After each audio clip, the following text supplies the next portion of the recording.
Ner malakan yam kana azala kon tilin ka roina gwasame ka nor online TV channel dera ner malakan yam ko lein lerin kalin gwasame to kon kaler ti jidine te bukon kalin ka jan lerame so gor jen wode kon nyak ni ko ken mi jiram jedit kan online TV channel ba gor jen wo jinder subscribe ka de notification bell de jetwan ko de ler ti de kan chamala shub ka ji gwasandan am pai ka berech ban lerame ban jalingo gwa katin kon rik kon lat korodian en mu kon la dane karitun kon togre wij kamala kal ngai kon mala kal kan kor kan shupten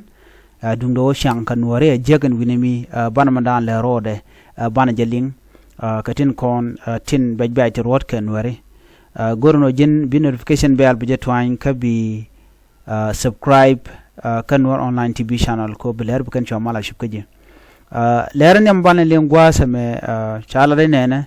chala den go te ke unwara dangro ala unwara dangro ati cha piem ke de cha doja jangre wi kamala kal ka kwi koran to kam nwari kana jang ka tet ko lang kanti so neme koran ci to ga wacha lo jani cha jaga jajet so enen nwar mi kana jaga wadoi kana kamala kal cha confirm no ne dangro cha mu ka bot do no kan shoot ken lat no chalan je no cha mu ka bot re kan mo mi ci to gone wa be ka kor ke me ci kor ci to re wich ka doma kujimi ka doba dana chalat keje ci kume kirme yadit deni ken dial ka doba dana chaaju keje wachi lodin je chujek ci kan wara to ci kan go jegre wich en winami chaga chupem so mo nyona jen wo yene ko lan wara wich kamala kal de yerun tit ka rikten kono twok so we do na shibum den mete ka gwam dong de yerun ganga je ganga rudun keje chwaguni jen wo ko governor en war ala wuri chalga kwang shora le telim benung yen gwat mi te bi man gang an mo yen dor wo ye be ko gang sen so tie da rodun ka jalkun ko nishang la rigla kana tuok so ku yen ma de tuok ne kayya ka kan ne ko ni chala jang ka tere kon yen kel ka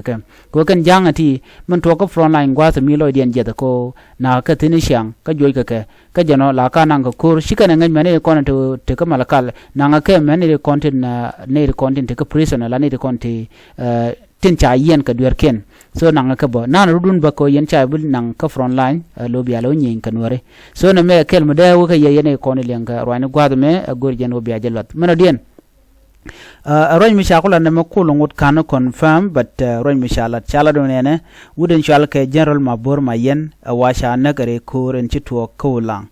ko di de ci to na pan gaja ware kor mo wa cha jana nyok dio ye sha jelinga no te ke kwar mitere wulida mitira da gagre wulit ka shit ka kware da ne chwal ke majure da ne sha nagre which ka nasir wa kwar dien gwad mi general wa chiro da gagre wulita ba duno kan man to kan ngach ban man chalat gwad me chalan yeno wuri chwal ke general mabor mayene wa jen e cha jana kare kor mo ban ngoda kana confirm duno chala de no na me de yena ling amar dien gwasa me chala no shide ne dang dok dar police ni makka malakal ala police station mitere wi malakal ka kali police station ne ngai kali police station en winami chala no shi police chi de nang jogo to chi gore station police station ka shi kan police kel chi kan mo ka bot mi chala do bon medit ka do bran chala ke je tele detail to ngwana yala ka kuire but man to ajeno shi ko en winami ka ji ko kormo igano tergane ko la police ni but koy ka mandan le rode do budan to kormo gaje kana kolat ban man biya ngaj jeno jeshen bor we kel we ka wonyam ter kormo gwa ka ci jang telam lankane jang ka tet ka bicho ka ne kenji Uganda wala kariya ko dor she kor pay to wa cha dor long ka shagan nak machingwan ka dobran chalat ka jaga cha ka torbiyeli kwa pelli kore dana chupan ka je me share ne al chaja nak ne ko lan wari bat chenyo ko mi che welong ka jen kor jog me wa ken chagar yaw ka dor ka dobran chalat ka je ka ken nyin ken kan wari ka pin ka nyin ken kan wari ka nyal aloti ken helicopter gan simnit use ken ka shit ka me ngai no shika gan simnit use ka nasir ka gwade dan wa ngor mentama